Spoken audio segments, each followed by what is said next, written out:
Hello everyone, it's The Sweet Spot. Bruce Millington and Steve Palmer with the Racing Post's weekly golf show. We've got loads to look forward to. No fewer than 3 tournaments this week.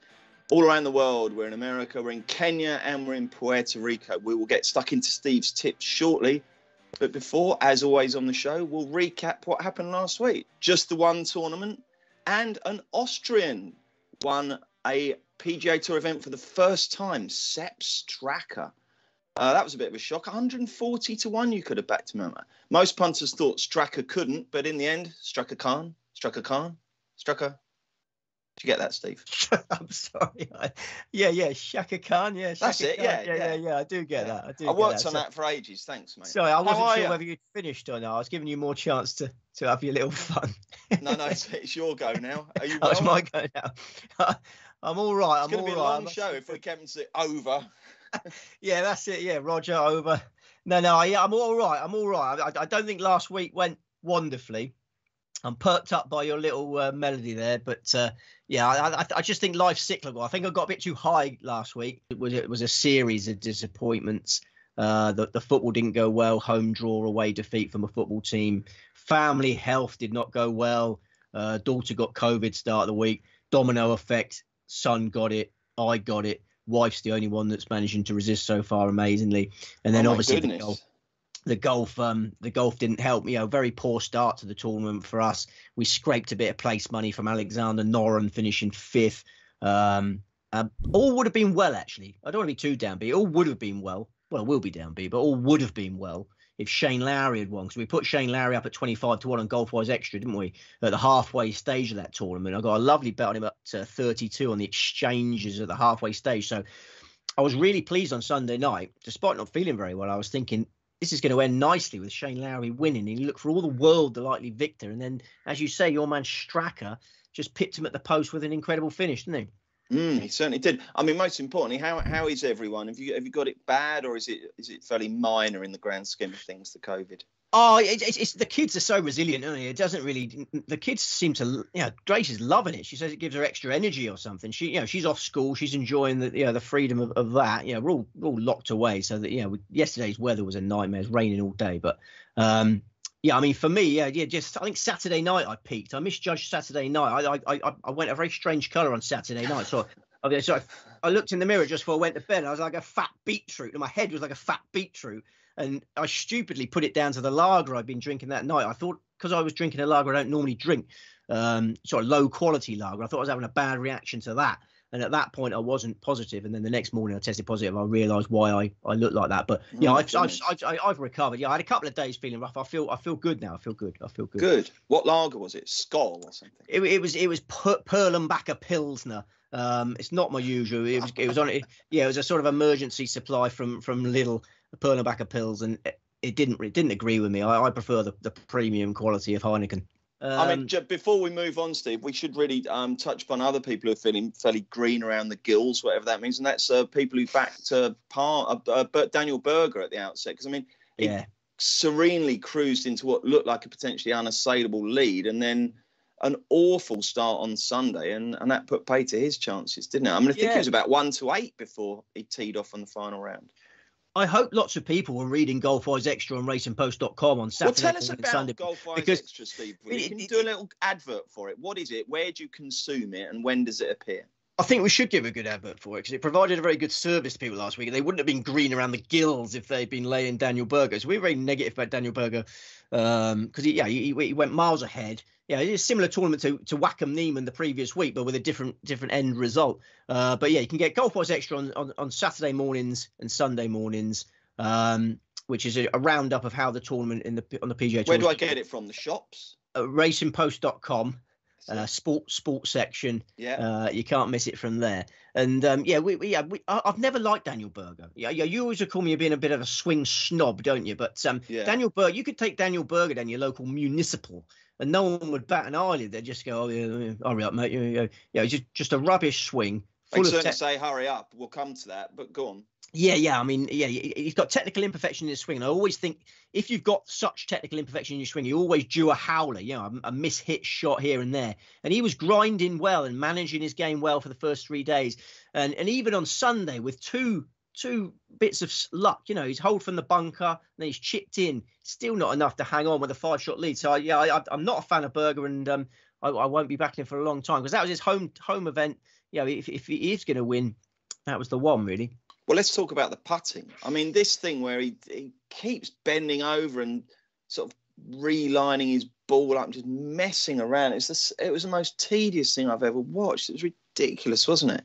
Yeah. So for that reason alone, I'm glad that he didn't win. But, well, I'm glad he didn't win for many reasons. Yeah, mostly I hope a lot of people laid him at 1-4 on Sunday and got with Shane Lowry and got himself in some great positions.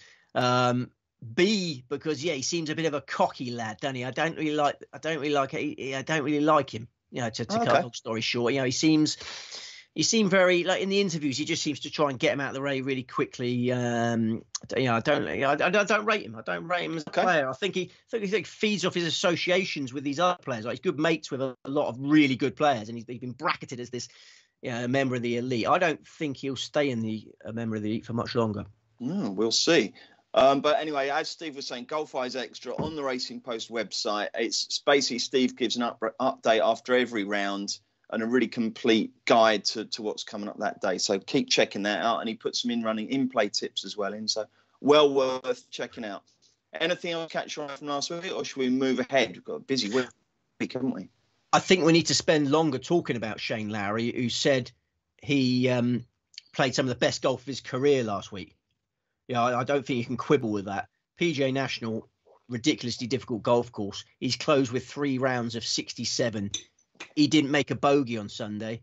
His main task in that final 2 ball was to catch Daniel Berger. He was obviously focused on Daniel Berger, did that job emphatically, played really, really well, Shane Lowry.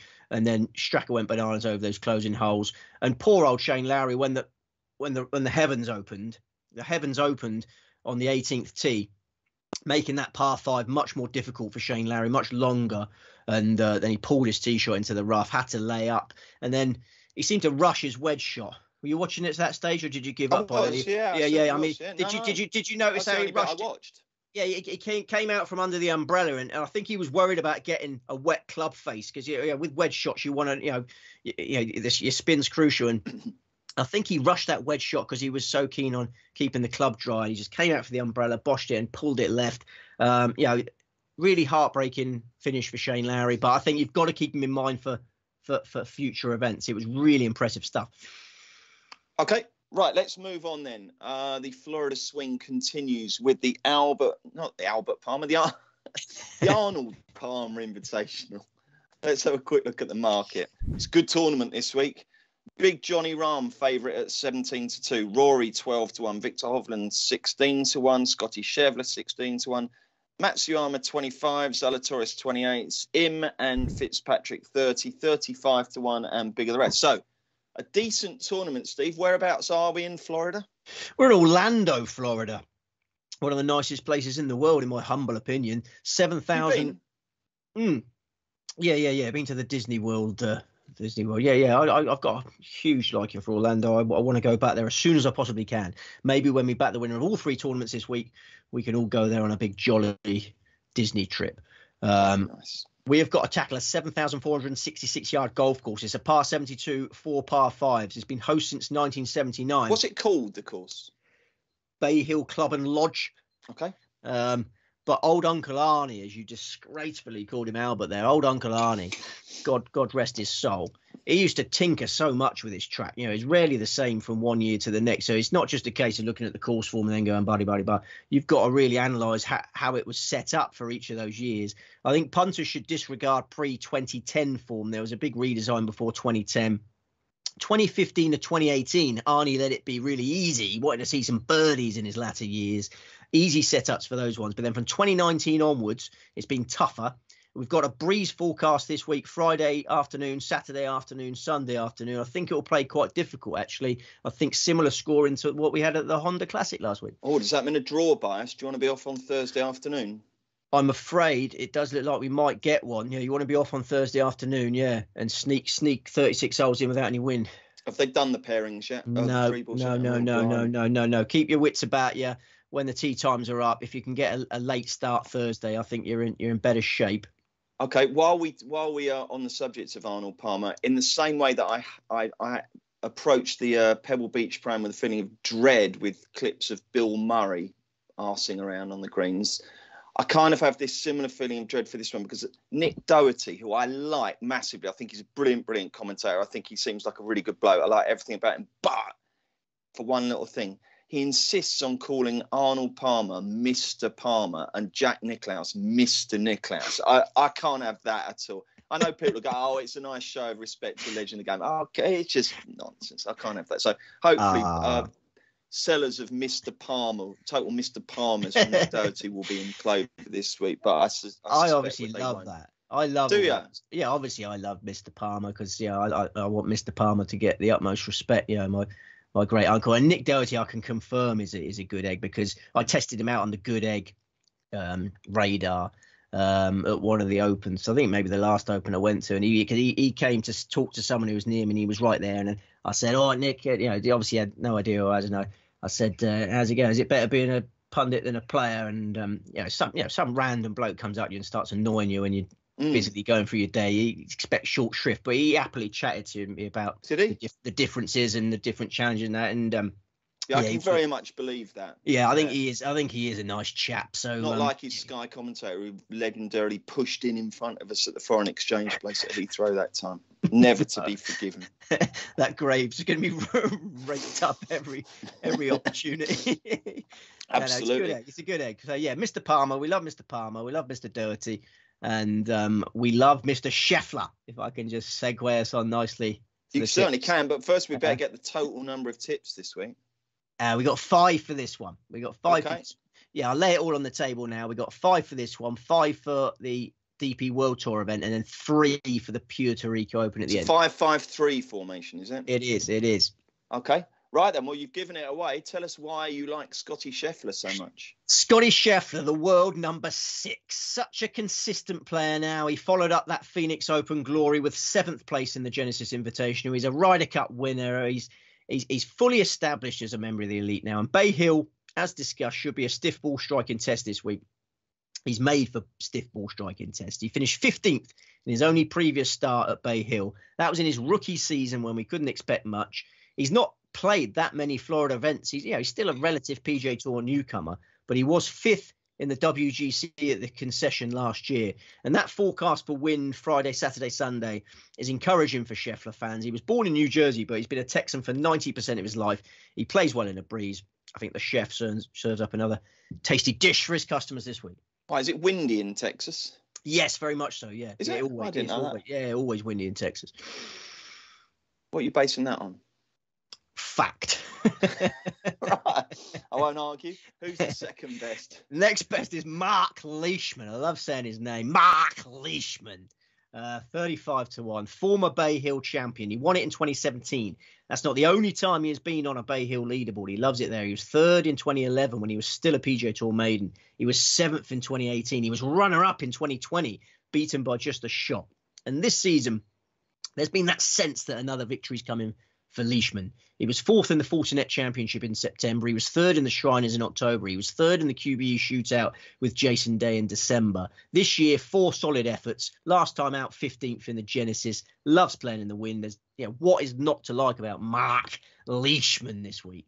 Okay, 3rd up. Dekey Matsuyama. Let's get my breath back. Dekey Matsuyama. 25-1. He's gone up a level this year. I think mentally, definitely he's gone up a level this year. Since claiming the green jacket last year, he's admitted in interviews that he feels a million times less pressure on the golf course now. All of Japan was desperate for him to become a major champion. It was a huge monkey on his back. It's not easy to swing a golf club with a monkey on your back, Bruce. No. This year, he's swinging freely now. He's won 2 of his last 6 tournaments. Zozo Championship, Sony Open. He was 8th in the Phoenix Open. Matsuyama's looking formidable. He lives in Windermere, Florida, just up the road from Bay Hill. He was 6th at Bay Hill in 2016. He plays it every year. He's never missed a cut. You have to have Hideki on your team. Yeah, I must admit, when I had a little look at the prices, and obviously I know much less about it, I was slightly surprised there was such a big gap between him and the guys at the front of the queue. So that's interesting. Excellent. And then 2 more. Keeping the faith with a friend from last week. He almost did the business for us in terms of a place return. Keith Mitchell who finished 9th on Sunday, improved his score every day, 71, 70, 69, 68. Loves competing in Florida. His only PGA Tour victory came in the Honda Classic. He was thrilled to see his mate Sepp Straka win last week. They're both. Yeah, how come they were so close? I mean, I didn't quite get that. Georgia Bulldogs, isn't it? Georgia Bulldogs. Oh, okay. They're college buddies, are they? College, but all stick together. Those guys, yeah, college buddies. And Mitchell obviously won that event, and now Straka's won that event. Yeah, they probably had a big party on Sunday night. Mitchell has Bay Hill form figures of 6.543. He was playing rubbish going into last year's Arnold Palmer. He was coming off 3 missed cuts, and that's where the 43 came from. This time he's in fantastic nick. 12th, 10th, 9th in his last 3 starts. Yeah, this is a Mitchell brother. Mitchell brother. You don't want to go on the wrong side of this, Mitchell brother, this week. One for the EastEnders fans. The American viewers completely bewildered. Sorry about that. That's right. And finally, who have we got? Christian Bezuidenhout. 66-1 still out there. 3-time European Tour champion, PGA Tour maiden. Hasn't got much PGA Tour experience, but has quickly made a name for himself on the Florida swing. 18th and 7th in his 2 Bay Hill starts. Doesn't tell the full story. That's with final rounds of 79 and 73. He's been banging contention, understandably nervous, inexperienced. In 2020, he had a Sunday 2-ball with Rory McIlroy. Tough. I think he'd be better equipped to take any chance this time. And as another hidden piece of form, he's being back this week. I can completely understand it. He's a great outsider. But there's a hidden piece of Florida form from the abandoned 2020 Players Championship. You probably remember we got one round in at Sawgrass before the world went COVID crazy. Very easy to forget that. Matsuyama was leading that tournament at the end of it, but Bezuidenhout was in second place after a 65. He loves Florida. He's made a solid start to the year. I think he steps up a gear at Bay Hill. Okay, and a quick word about the front 2 in the market, Big Johnny Rahm and Rory McIlroy. What are your thoughts about their chances? Bay Hill debut for Jon Rahm. Doesn't normally play this, eager to get off the mark this year, but hasn't played as well as he did in the first week of the year. He's unlucky not to win the Century, 33 under par, but not really done much since. I can leave him alone at that price. Fascinating to think about. Rahm's always priced up short these days because he's relentlessly consistent and, very, always giving place returns for his backers. But how many tournaments has he won in the last 17 months? I'll just have a little slurp of this. While I'm ruminating on that, how many has he won in the last 17 months? I'm going to go 4. I'm going to go 1. Blimey. Yeah. The US Open is the only one. So, he's not winning enough to justify backing at those prices. But you can have an each way bet and have high hopes of a return. But on his debut, I can't have him. Okay, and what about Raw's? Raw's much better Bay Hill record. I fear Raw's a bit more. But his iron play still not quite on point for me. Okay, should we head off to Kenya without further ado? Yes. So the DP World Tour brackets European Tour has deigned to stage a tournament this week after a bit of inactivity for the last few weeks, and it's the Kenya Open. It's not just I'm looking at something that says the Kenya Open. It's got a nice adjective in there, hasn't it? What is it? It's the magical Kenya Open. Yeah. Oh, how nice. Yeah. I think is it Phil Daniels? Is he the famous magician? Paul Daniels. Paul Daniels. Yeah. Oh no, he's dead, isn't he? He's dead. Yeah, he was. Who's the king of the magicians there? David Copperfield. Maybe David Copperfield's there as tournament host. I was out walking in London and I think I walked past Phil Daniels on Sunday, just as an aside. Who's Phil Daniels? Park Life. The bloke who says, I feed the pigeons. That's Phil Daniels, is it? He was in EastEnders and he was in Quadrophenia and all sorts. I see. So you walked past him, did you? You should have said hello. Sure I did. Should have said No, because that's like you can't do that, can you? You have though. You start getting into difficulty then, like you did with the fellow with the PGA Tour umbrella. Yeah. Sometimes it can come off. No, you could have said hello. And driving him mad. I mean, I know that you got away with it with Nick Doherty, but I mean, if I'd gone up to Phil Daniels and he was with his dog, and I go, you had a bit of park life. Oh, can you imagine anything worse? You might have had untold chemistry though, and become friends for life. You might have said, "Cool, you seem like a really good bloke. Do you fancy going up the pub?" And then before he would you have know thought, it, get this tit away from me. Right, the Kenya Open, the Magic Kenya Open. Here's the state of players for as the market goes. Dean Burmester is 14s, Justin Harding 16s, Adrian now 16s, Adrian Moronk 18s, try and win it for Steve's neighbour. Thomas Detry 20s, Johannes Veerman 22, Armitage 28, Van Tunder 28, 33 bar. So we're not talking star-studded. Very exciting field in terms of openness, I suppose, Steve. Well, very exciting, might be pushing it, but it's a wide open affair. Let's say that, shall we? Yeah, you can say that. And we're disappointed. We used to play this at Karen. Do you remember we used to play this at Karen? Yeah, Karen. That's right. We used to like that. We've had a divorce from Karen, and we've run off with Muthaiga. We're at Muthaiga Golf Club now, which is also in Nairobi. 184 yards, par 71, 4 par 5s. But we've got loads of Challenge Tour form to go through. There's been 18 Challenge Tour events at Muthaiga. It's a tight, tree-lined, undulating track. Accurate drivers seem to prosper there. Aaron Rye is a course winner, very good example of an accurate driver. He's playing well in America, isn't he? He's doing very well over there. Yeah, all credit to him. Yeah. He's picking up some nice checks, isn't he? Yeah, we don't like slow players though, do we? So is he slow? Yeah, I mean, it took so long. I think he was playing with Rory Sabatini, which was quite. I mean, you could see that's not going to work, is it? Steam was coming out of Sabatini's ears. What you're saying is it's a straight hitter's track, this, isn't it? It is, and we got 5 players that. It's some decent prizes in this set of 5. It is really? decent odds package. Are you dipping your toe into the 3-figure bucket at all? We got one. You seem to have forgotten that. You've got very conservative lately. No, we got one in the 3-figure bucket. Right then, go on then. Who's the headline tip? Oliver Becker, old sweet spot friend, one of the few players in this field with some positive course experience to draw upon. Becker was 18th on his Muthaiga debut in the 2010 Kenya Open. He was outside the world's top 1,300 at the time. He was 14th in 2012. He was 6th in 2018. So he can hit the ground running at a course he knows well. A lot of players coming here for the first time this week. He's a 7-time winner on the Sunshine Tour. He excelled on the Challenge Tour last year. He was runner-up in the South African Open just before Christmas. You must remember that heartbreak for us when he got pipped by Danny Van Tonder. Very much so. Yeah, Becker has been at it again this year. He's finished 9th in both of the events in Ras Al Khaimah. He's enjoying a career peak, is Becker, at the age of 37. Traditionally, golfers peaked in their late 30s in the olden days. Now it seems to be much younger, but Becker's doing it the old-fashioned way. A South African won the last Kenya Open. I think a South African wins this Kenya Open. Okay, so Steve thinks we should all jump aboard Oliver's army.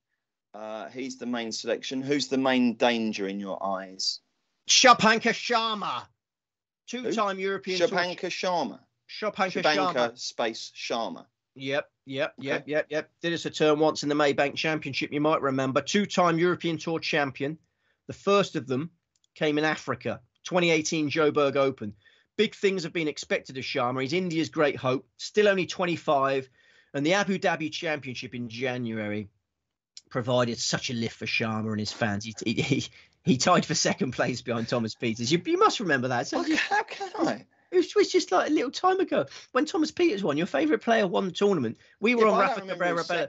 Well, we were on Rafa Cabrera-Bello, who finished tied second with Shubhankar Sharma. Shubhankar Sharma handled himself really well down the stretch. It was a high-class Rolex Series event, and that wasn't a flash in the pan. Over the last 7 months, Sharma has slowly but surely got his act together again. He's making his course debut this week, but I think he'll love it. Yeah. 50-1, Shubhankar Sharma. 50s, right, lovely. Okay, 3 more, away you go. David Law, 66-1, another typically accurate driver. I think straight hitting is important this week. He won on the Challenge Tour in 2018. He won on the European Tour in 2019 in Australia. He's won in Morocco on the Pro Golf Tour. He was runner-up in Egypt on the Pro Golf Tour. So he's got some Africa form. He finished 60th in both his Muthaiga starts on the Challenge Tour, but he was well down the world rankings for those events. He's been solid this year.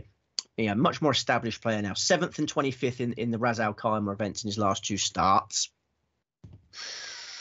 Oh, is it my go? Yeah, that's David Law. Sorry, I get my breath. I keep saying I'm over this COVID. Yeah. Well, yeah, I keep saying I'm over it, but then I get a bit breathless sometimes. I suppose that is a surprise, particularly when you've got come out with those big monologues about why golfers are going to play well. I'm sure that's not in the COVID recovery book, is it? Okay, so our fourth tip. Number 4 is another accurate Scot, Connor Syme at 60-1. Only 26 years old, won on the Challenge Tour in 2019. He was third in the Kenya Open at Karen last year. He's got a solid record in Africa generally. And he seemed to find something in Ras Al Khaimah last time out. 27th in the Ras Al Khaimah Championship, then 6th in the Ras Al Khaimah Classic, 4 rounds in the 60s. 1 to go. This is your 3-figure bucket. Do you need a drink or just a breath, maybe? No, just a breath. Okay. And finally, here we go. Adrian Saddier. Adrian Saddier. Can you not say him in their local dialect? Yeah, sorry, it makes it harder to understand it. Yeah. Adrian Saddier. Saddier. Saddier. Yeah, an Englishman would call him Adrian Saddier, and a Frenchman would call him Adrien Saddier. A 29-year-old. Only if he was Spanish. A 29-year-old Frenchman, an underachiever, if you don't mind me saying, Adrien. Won the Challenge Tour in 2016. He went well for a long way in the South African Open in 2018. He finished 7th there after leading. He was 6th in the 2013 Nelson Mandela Championship. But the most eye-catching piece of Africa form for Saddier came at Muthaiga. 2017 Kenya Open, he carded a second round 62 and finished runner-up to the aforementioned Aaron Rai. He's only played once at Muthaiga as Adrian Saddier, and he finished 2nd. This time he's arrived in really good heart. Promising signs at the end of last year. Doesn't get to play much these days. Doesn't qualify for many tournaments, but he, at the end of last year, 7th at Crans, 15th in the Dutch Open. This year, last month, Dimension Data Pro-Am, always a decent event, Sunshine Tour, Challenge Tour, co-sanctioned now, finished 7th in the Dimension Data after opening with a 63. And we must also mention, he's fully nappy factored up, is this lad. He became a dad over Christmas time. Little Nathan Saddier is his pride and joy. And between shots on the golf course now, he hums the melody that he uses to get Nathan to sleep. Oh, lovely. Yeah, that's keeping him calm on the golf course. Oh, that's a good idea, isn't it? Yeah, I like that. And he's even got a tattoo on his left forearm of Daddy Bear, Mummy Bear and Baby Bear looking up to the stars. Yeah, he's probably the most potent nappy factor we've ever had. Adrian Saddier is mad about being a dad. Yeah. How do you find that information out, Steve? When you get down to your ones you're seriously considering, you dig on the internet for every available article on those ones when you're narrowing it down to your final selections, and that one popped up, and then you Google Translate if you need to. And Bob's your uncle. But if he's in contention this week, look out for his lovely tattoo of the bears, the 3 bears. Oh, that sounds great, doesn't it? Oh, how nice. Okay, I think that's a wrap as far as Kenya goes, isn't it? I think it has to be, yeah.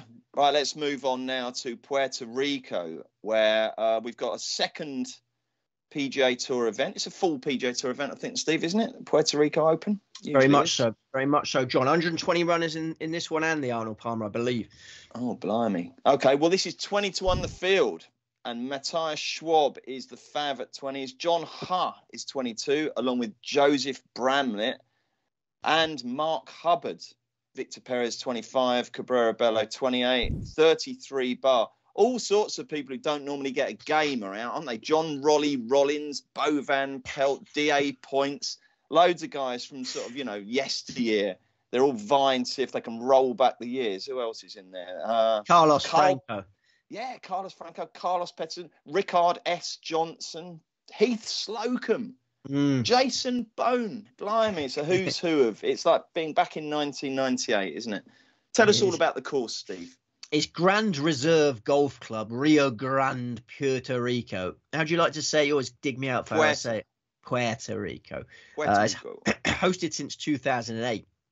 Don't be fooled. It's had lots of name changes, this course. So, it's the same course since 2008 with 3 different names. 7,506 yards, par 72. All types of players have won it, but it looks like a particularly breezy weekend this time. Strong winds coming at the weekend, so I think accuracy and control will count for more than usual. Okay, it's quite ironic that, isn't it? Because normally it's the event that changes its name a lot, but even if it's at the same course, this time they've kept the name of the event and changed the name of the course. Fancy that. Yeah. It was Trump International, and then it was Cocoa Beach And now give us a name. Give us a few past winners so we can get sort of flavour of what kind of players have thrived. Well, this is I don't think you will get a flavour because you got your plodders. Your Michael Bradley won twice there. Then Tony Finau, of course, has won there. Oh, that was the one where everyone sort of said, "Oh, he has won, but it's only Puerto Rico." Yeah, so I think you had Alex Chaker. I think Finau followed Alex Chaker. You couldn't get two more contrasting players. So It's not easy to profile for this one, but I think you want a player that plays well in the wind this week and will control their golf ball.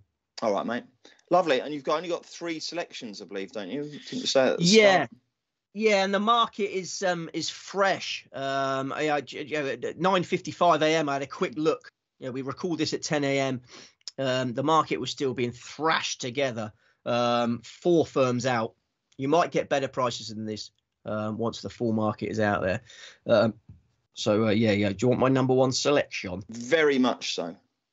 Kurt Kitayama. I was devastated to see the 40-1 just go. Maybe another firm will go 40-1, 35-1 best at 9:55 a.m. This is an awful field. You've got a player in the shape of Kurt Kitayama who has just finished 3rd in much better company in the Honda Classic. It was form which came after a poor spell, hence the reason we're getting what is still a very juicy price. There's nothing fluky about what he did last week. He set the early pace. He was up there all week. And he's banked a check there, which could have a huge impact on the rest of his career. He earned $552,000 last week. He rose from 214th on the money list to 74th.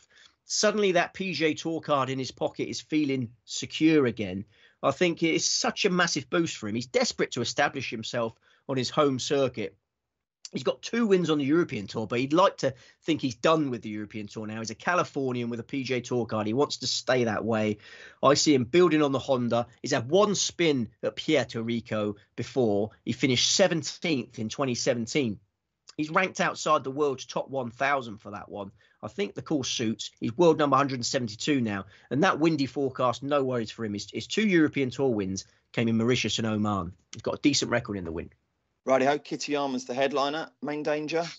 Peter Uihlein, former world number 1 amateur, Walker Cup star, 2010 US amateur champion, was destined for greatness. He's underachieved. I hope Adrian Sadier didn't mind me calling him an underachiever. Peter Uihlein, I'm afraid you're going to have to accept it as well. You're an underachiever, my friend, because you should have been a superstar. You've still got time. You're only 32. He's got 1 low-grade European Tour victory to his name. No PGA Tour wins. I expected so much more from Peter Uihlein, but he has won twice on the Corn Ferry Tour. The latest of those wins was in April last year. Still time for him. Puerto Rico Open is a great opportunity for a maiden PGA Tour title. We know he likes the course. He was 6th in 2013. He was 5th in 2017. And last week's share of 55th place. Doesn't sound much, but this is such a downgrade.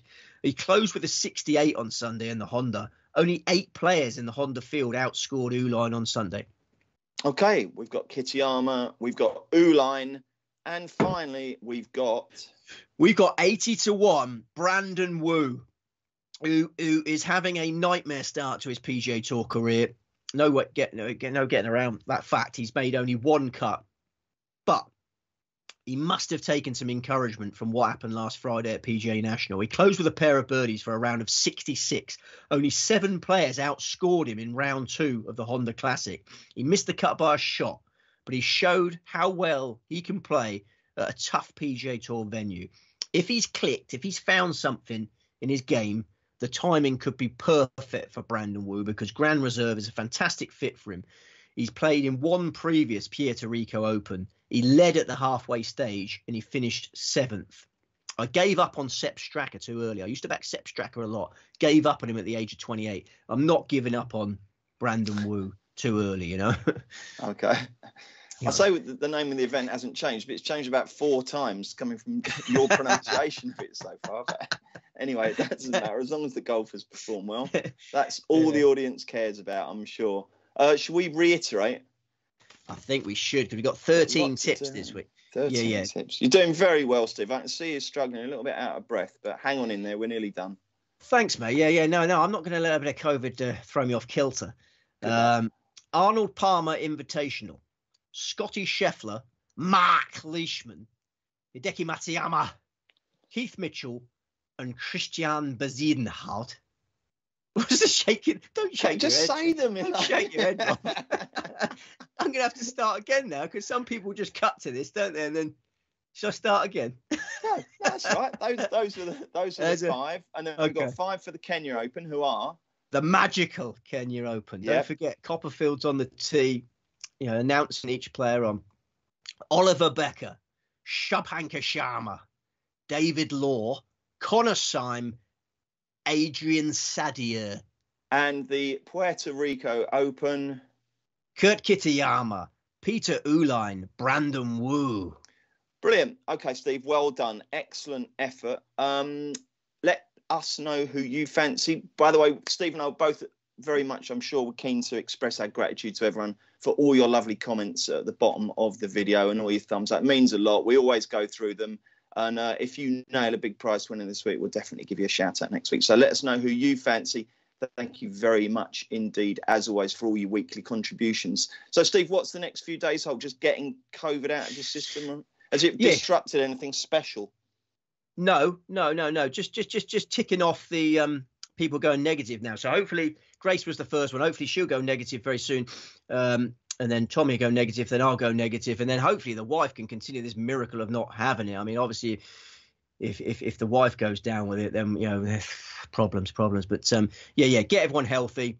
Pray for peace in Ukraine. And if you want some escapism, have an each way treble. We can't let this podcast go without recommending the each way treble.